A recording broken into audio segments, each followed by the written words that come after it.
The Rat King's return was not spoiled as the Florida Panthers came out victorious. Almost blew it, but it was an own goal that had the Panthers ending their losing streak at 4.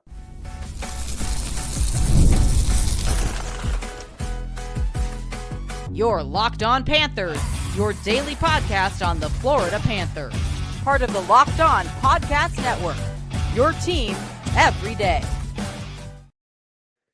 And welcome into this Wednesday, October 22nd edition of the Locked On Florida Panthers podcast, part of the Locked On Podcast Network, where it is your team every day. Thank you for making the Locked On Florida Panthers podcast your first listen of the day. I'm Armando Velez from the Hockey News. You can follow me on X at MondoMan12. That is Jacob Winans joining me on another edition of Winans Wednesday. You can follow him on X at JakeW_8. Shout out to the everydays who come back here and get your daily Florida Panthers fix. Today's episode is brought to you by FanDuel. Download the FanDuel app right now by visiting FanDuel.com, and you could win $300 in bonus bets if your first $5 bet wins. You can do that all on FanDuel. So the Florida Panthers defeat the Boston Bruins by a final score of 4-3 at the TD Garden in Brad Marchand's return to Boston for the first time since the trade, and 16 years to the day, that Brad Marchand made his NHL debut. The NHL scheduled this perfectly with Game 8 getting it in early on. And after Brad Marchand had dinner with Patrice Bergeron's Zdeno Chara, where he paid for the dinner, and talking about even during yesterday's practice on how emotional and confused people are going to be with loving Brad Marchand, but then cheering against the Florida Panthers and being traded to a division rival. An amazing tribute video, and then the Panthers find a way to win after blowing a 2-goal lead in the third period and ending up with a 4-3 regulation win in Boston. But Jacob, a truly emotional night, and this was on my mind all day, and a lot of Panther fans, and I'm sure, and I can only imagine what was going through the mind of Brad Marchand spending 16 years there, and the fact that he got 2 primary assists on the night, and the Panthers come away with a win. Is this? I'm glad that we're, like I said in our pre-production meeting, I'm glad we're not coming into this podcast discussing a blown lead and a loss for this Florida Panthers team. Yeah, no, that third period definitely raised the heart rates a little bit. Definitely gave us some nerves and looked like it was trending towards a very different tone and feel for how that game could have ended. But ultimately, they get the job done. You come away with 2 points, regulation points, which are huge, especially how razor thin the margins are going to be in the Atlantic Division this year. And yeah, it's also just a big moral victory. You want to go in there and get that win for Brad Marchand, and they got it done.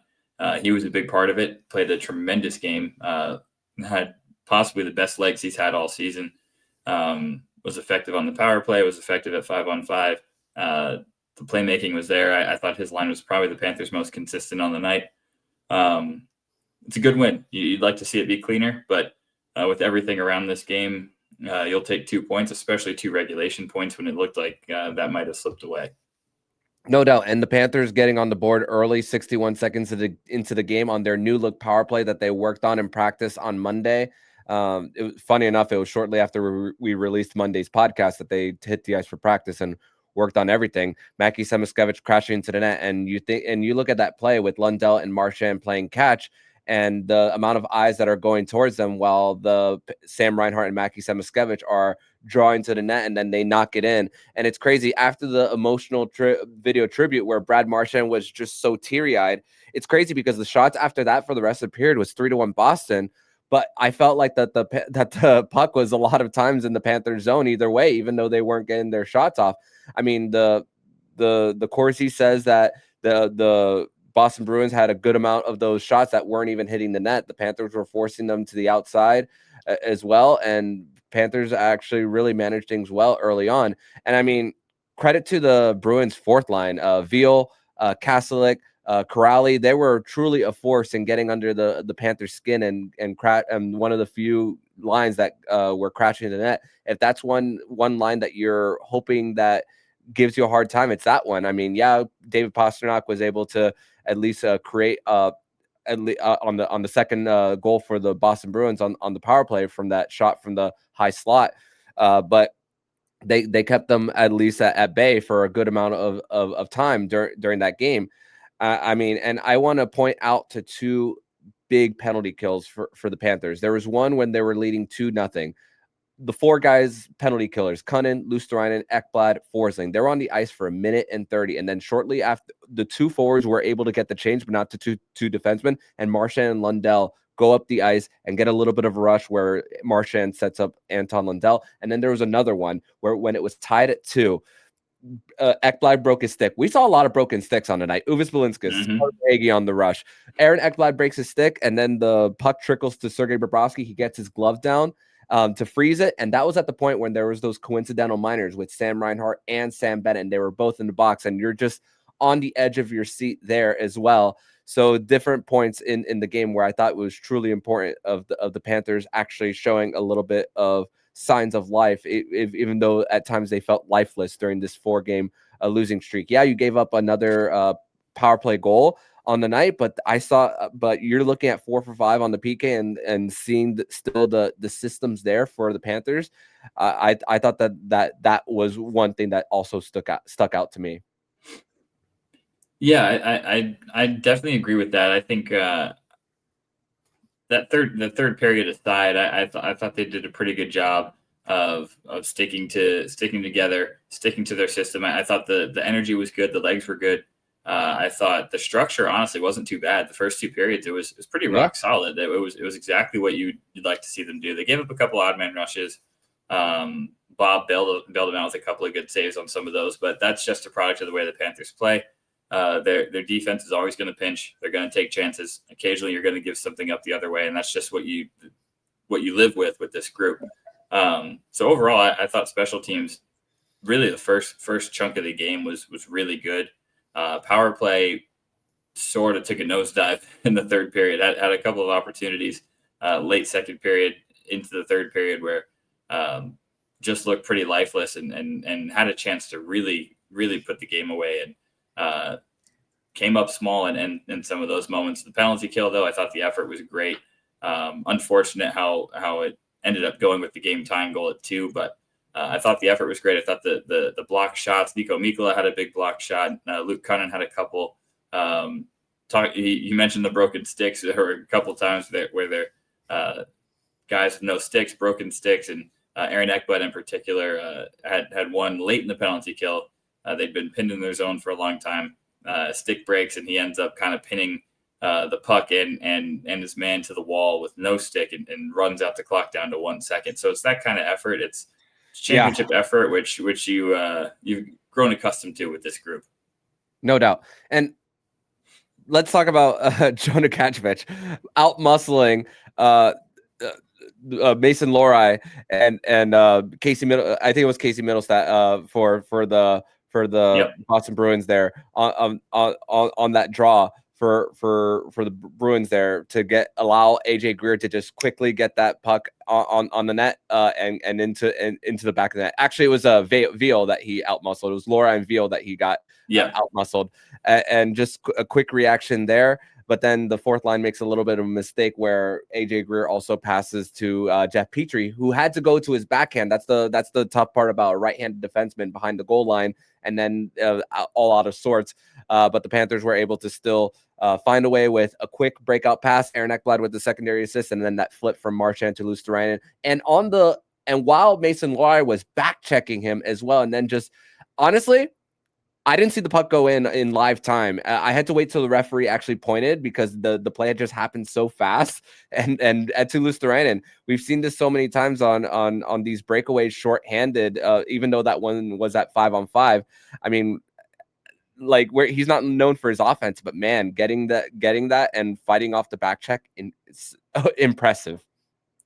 Yeah, no, his goal was insane, and it's funny with that too. He plays such a responsible game, defense first, block shots, does all the dirty work, and then just out of nowhere, like once every few games, he just kind of wows you with his offensive ability that you don't always see because he focuses so much on the defensive side of things. And I thought I thought his goal is insane. I think Mason Lohrei, he's probably leaving this game heading straight to the weight room. Oh yeah. Good positioning on both of those goals that kind of happened against him. But you can't fault his positioning. It's just he got out muscled a couple times, and Eetu has kind of developed the grown man strength in the past couple of years. He's gritty, he's a grinder, and I thought that goal was huge. Definitely not his biggest goal ever against Boston, but we'll take it. And I don't know, a Carter Verhaeghe game-winning goal for a 4-3 final score on the road. I don't know where I've seen that before.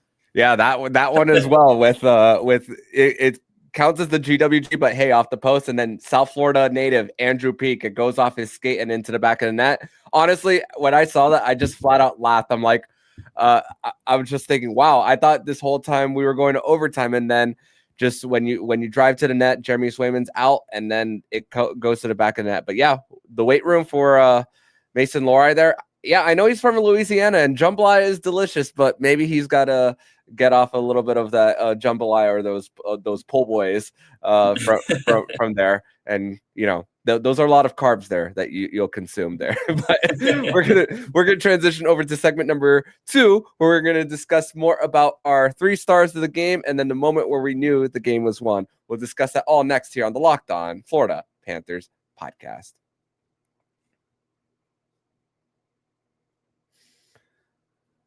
Today's episode is brought to you by Monarch. And let's be honest, most of us can't even name all of our financial accounts, let alone what they're worth. Between 401ks, saving, and investments, it's easy to lose track, and that means leaving money on the table. That's why I started to use Monarch, the all-in-one personal finance tool that brings your entire financial life together in one clean, easy-to-use interface on your laptop or your phone. Monarch visual dashboards and smart tools make it easier to understand where my money is going and how it makes it work harder for me. Don't let financial opportunities slip through the cracks. Use code LOCKEDONNHL at monarch.com for 50% off of your first year. That's monarch.com, code LOCKEDONNHL for half off of your first year. Also, this episode is brought to you by Rougiette. And let's be real, making excuses doesn't solve anything. We've all heard them before. It's just stress. I'm tired. Or it happens to everyone sometimes. But when it comes to performance, sometimes your body just needs a little extra support. That's where Rougiette comes in. Rougiette makes it get started. You just connect with on-board certified doctor, 100% online, no awkward waiting rooms, no in-person appointments. If prescribed, treatment ships discreetly straight to your door. The process is fast, simple, and private, and it's all handled by real doctors. It's about confidence, connection, and getting back to the moments that matter. Visit rugiet.com/LockedOnNHL for 15% off of your first order. That's rugiet.com/LockedOnNHL. And don't forget to use our code LockedOnNHL so they know we sent you. Rougiette, stop making excuses and start making moves.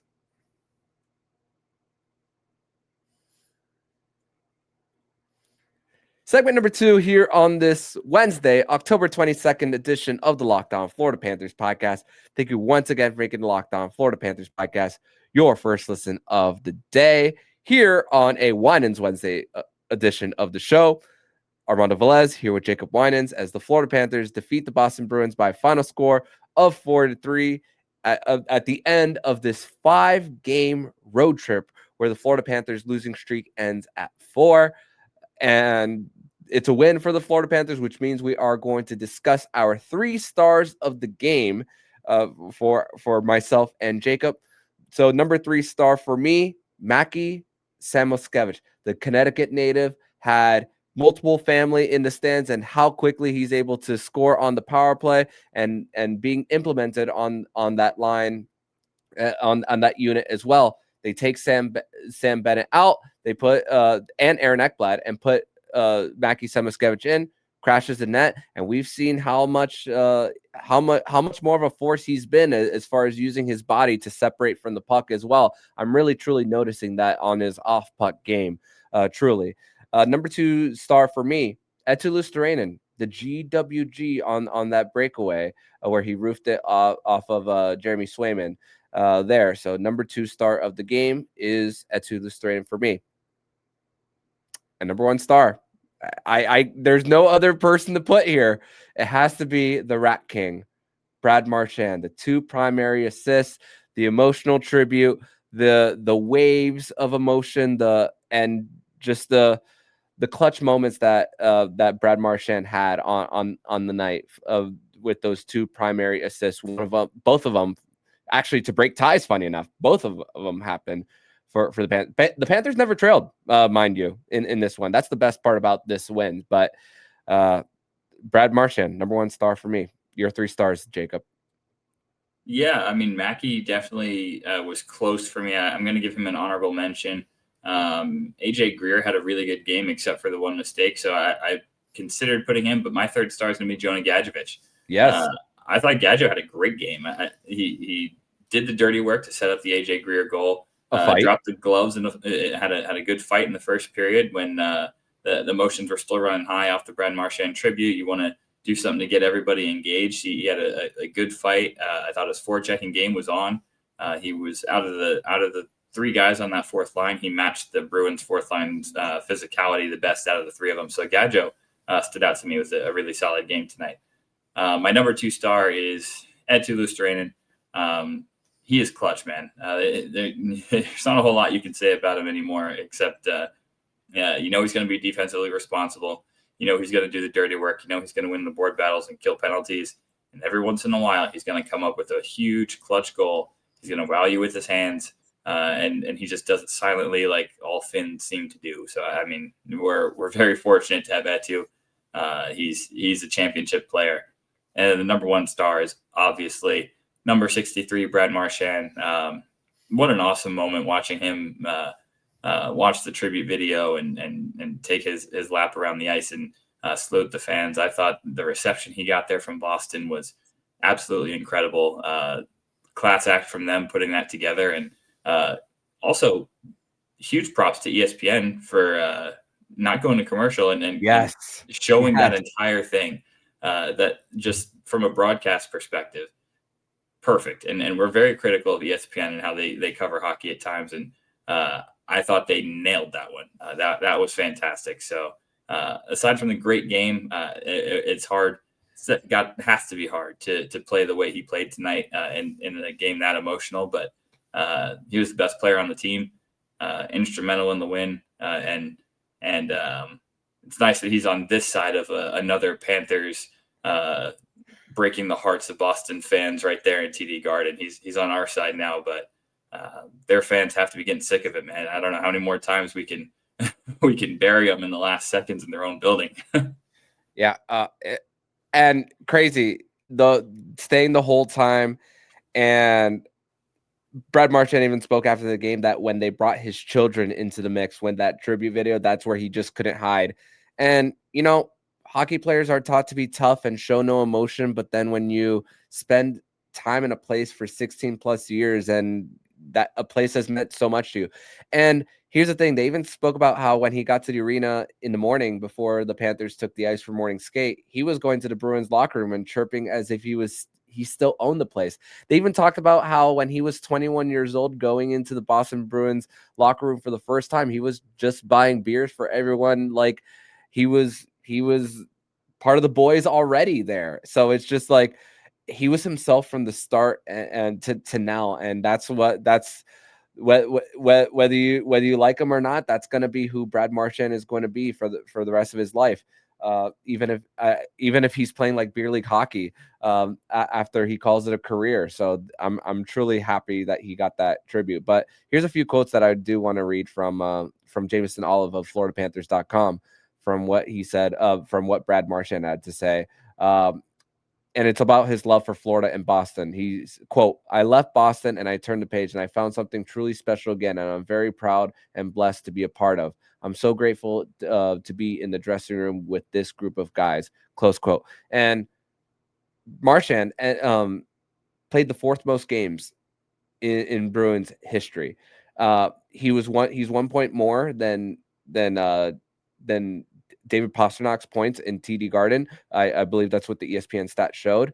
And to think about rejuvenating your career in Florida and getting that Stanley Cup, just like how Ray Bourque did it in the early 2000s, playing 1,600 games with Boston and then finally winning it with the Colorado Avalanche there. So very, very happy for Brad Marchand that he got this moment. And I'm glad that they did it this early in the season, because you never know if there was another risk. There could have been another risk for injury, because they visited shortly after the trade, but Brad Marchand was sidelined.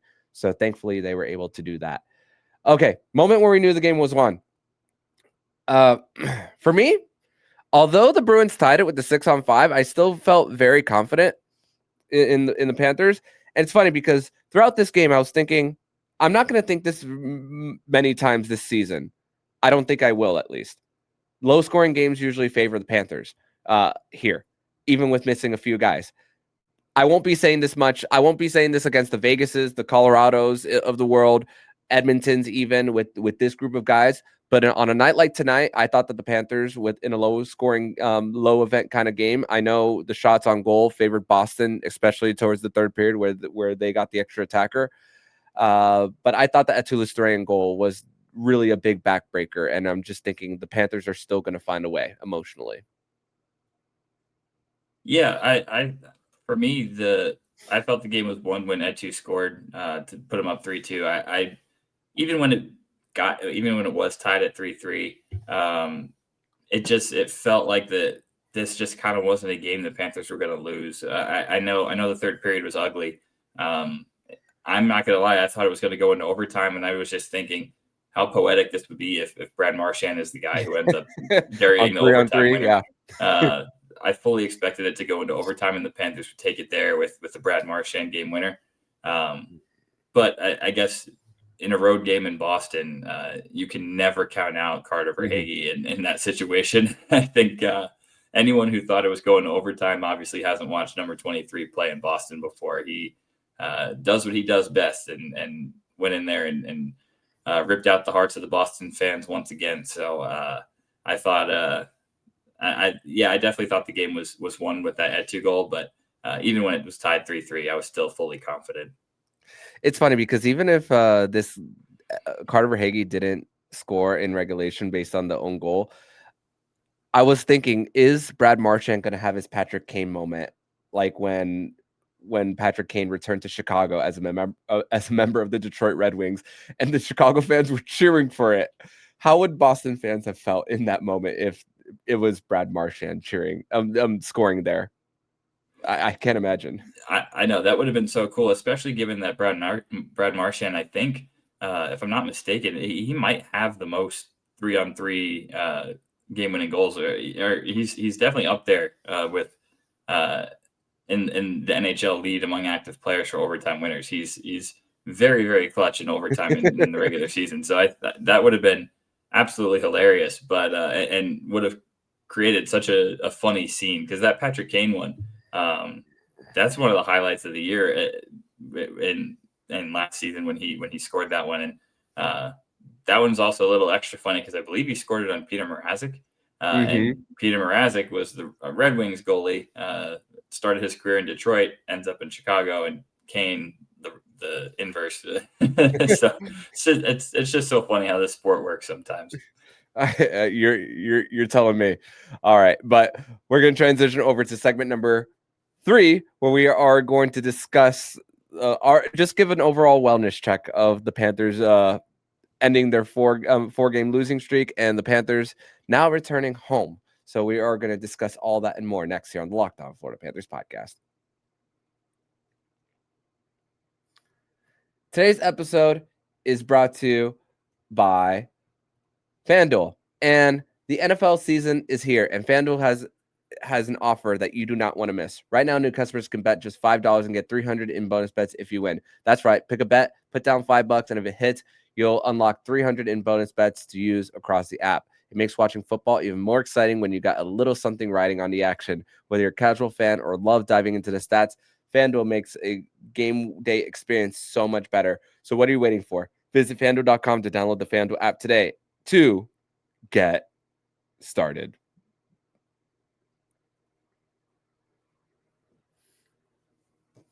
Segment 3 here on this Wednesday, October 22nd edition of the Locked On Florida Panthers podcast. Armando Velez here with Jacob Winans on another edition of Winans Wednesday as the Florida Panthers defeat the Boston Bruins by a final score of 4-3 in regulation to end their 4-game losing streak and end the 5-game road trip. And Jacob, I'll give the floor to you first on this one. Let's get a wellness check. The losing streak is over. You don't want to see 2 points out of a possible 10 in this, but how are you feeling when it comes to the Panthers and just getting to 4-4-0, excuse me, through 8 games, excuse me.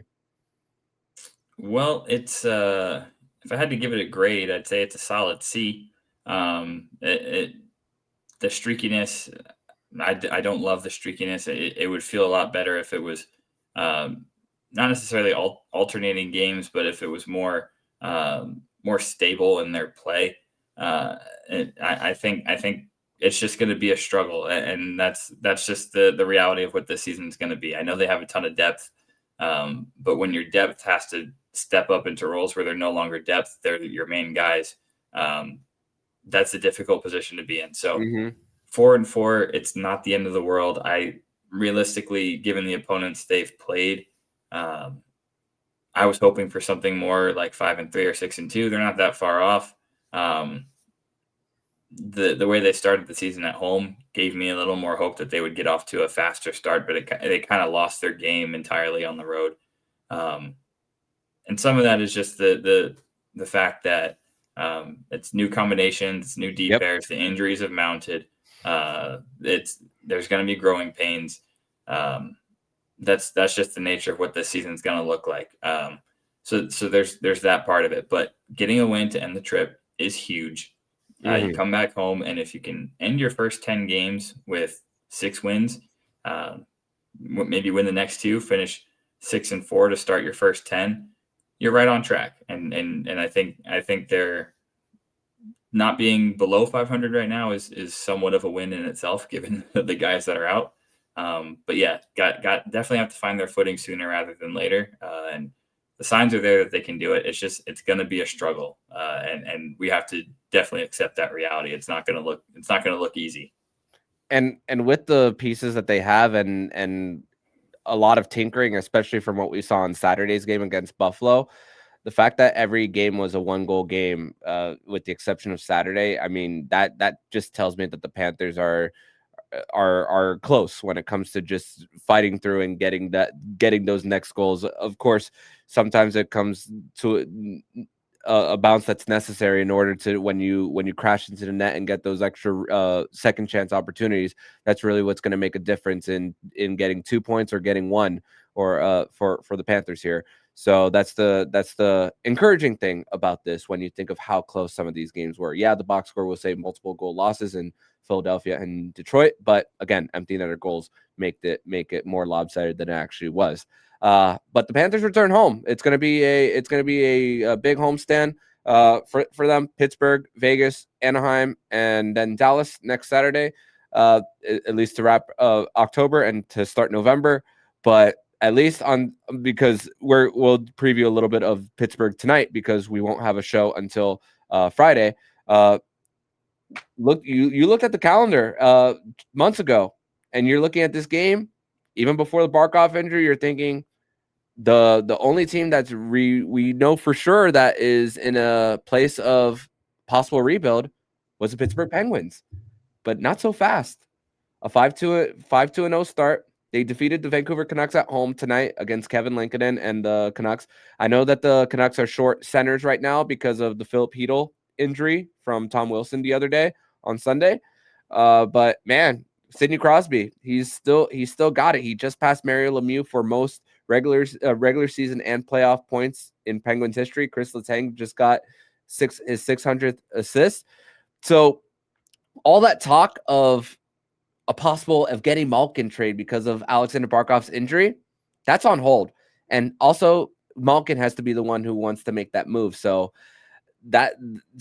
all that we got to shut that down for now, because these guys are trying to still make a little bit of a last ride in Pittsburgh, because this is what it's looking like. Evgeny Malkin's last ride in Pittsburgh, as his contract's going to come to an end, just like Ovechkin in Washington, it seems. And I mean, you look at some of the pieces that they're trying to at least maybe trade off later. Brian Rust, Rickard Rakell are two guys, but also taking a little bit of a gamble on the Calder Cup champion, Artur Shilovs, who defeated the Charlotte Checkers there. So they're getting they got a little bit of a competition for Tristan Jarry, who still has a little bit of a term left on his contract. Not and they can't buy him out because it's a lot of bonus money for his deal.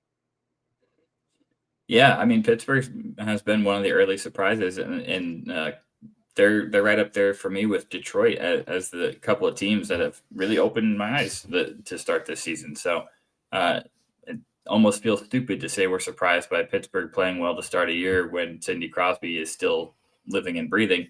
But that's a team that's going to come into Amarant, and they're going to be dangerous. Panthers started the year perfect at home. They're going to get another opportunity to win a home game, and I think it should be a good test. Sam Bennett is definitely going to have to find his game. That's the game where he's going to have to find it. Because the Panthers don't have the center depth right now to really match up with the top end of the Penguins lineup. With Barkov out, of course, it gets significantly more difficult. So a lot of responsibility on Lundell and Bennett in that game. Bennett's going to have to find his game. He's been off to a really slow start. I do think I would say the Panthers are the favorite to win that game. But Pittsburgh has definitely been a bit of a surprise, and it has kind of felt like goaltending has been the biggest hole for them the past couple of years. And I mean, defense hasn't been great, but just some back-breaking goaltending for them the past couple of seasons.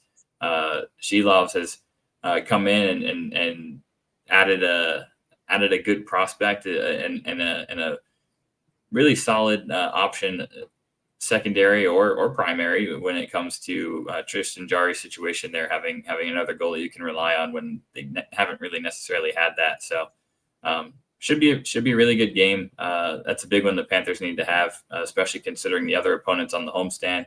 You know, Vegas is going to be a really difficult test, especially the way Jack Eichel's playing right now. I know Mark Stone is out week to week. Jack Eichel's the MVP favorite right now. No doubt. The best player in the NHL to start the year. They're going to be missing Mark Stone most likely, but Jack Eichel's been on fire. Dallas, we know what Dallas is capable of. They're going to be hot. And Anaheim, on paper, that's a team you should beat, but that's a young, up-and-coming, hungry, fast team. They're going to challenge you. So it's going to be a tough homestand. You got to start it off on the right foot with a win against Pittsburgh. No doubt. And let's not forget that Artur Shilovs had a little bit of a bright moment 2 years ago in the playoffs when he was starting for the Vancouver Canucks against Edmonton. Almost got them through a game 7. Yeah. Let's not forget that. I forget who it was that got suspended for cross-checking McDavid in the mouth. He plays for the Rangers now. I forget his name, but yeah, that Artur Shilovs had a great moment there, and right now his save percentage is .919 and Tristan Jarry's is .922, and they're splitting starts. 4 starts for Shilovs, 3 for Jarry. Good splits there. Yeah, it's an equal opportunity crease right now, and I think that's good for competition. When you have a 1A, 1B goalie situation, and you're trying to see who's going to get the upper hand and maybe take the reins of the crease, I think that only promotes healthy competition internally, and I think they've done a good job of that. They definitely needed to find someone to really contend with Jarry, and Shilov seems to be the guy. He knows how to play high pressure hockey. He did it last year in the Calder Cup. Did it the year before for the Canucks in a series that he probably shouldn't have seen any ice time. And ends up, I believe it was, obviously Thatcher Demko gets hurt, and I believe his backup at the time was Casey DeSmith, who also got hurt. Yep. And then you end up with Shilovs in net. He stepped in and the moment didn't look too big for him. So we'll see what goalie we get. Either one. Panthers are going to have to bring their game because Pittsburgh has started off the season really hot, and that's a veteran group. They don't make a ton of mistakes, and they have good habits. And if you have breakdowns, you give them too many opportunities. Those guys have been doing it for years. They're going to kill you. So responsible game. That's what I'm looking for on Thursday. Yeah, experience matters. And they started off with a bang on opening night, getting their revenge on Mike Sullivan there, new head coach for them, Dan Muse, getting that opening night win for them. But also the defenseman who cross-checked McDavid in the face, it was Carson Soucy. Carson Soucy, yep. That was the name that came to mind. Big lefty. I blanked for a little bit there, but hey, it's going to be a fun matchup between the Panthers and the Penguins on Thursday, and hopefully we are seeing the Panthers remain perfect at home. But Jacob, I want to thank you so much for joining me once again on another edition of the Locked On Florida Panthers podcast. Panthers and their 4-game losing streak, and now it's time for some home cooking. So tell everybody where they can find you online, my friend. Yep, you can follow me on X at JakeW_8. Awesome, man. Thank you so much, and see you next week. Looking forward to it. Thank you. And if you like what you're hearing, please subscribe to the podcast to be notified every single time the Locked On Florida Panthers podcast jumps into your podcast feed. Don't forget to also subscribe to the other shows on Locked On NHL Network, including Locked On NHL, Locked On Fantasy Hockey, Flip Livingstone and Stu Roden, and Locked On NHL Prospects. Thank you once again for making the Locked On Florida Panthers podcast your first listen of the day. So I'm Armando Velez with Jacob Winans, and you've been listening to Locked On Florida Panthers podcast, part of the Locked On Podcast Network. We're your team every day.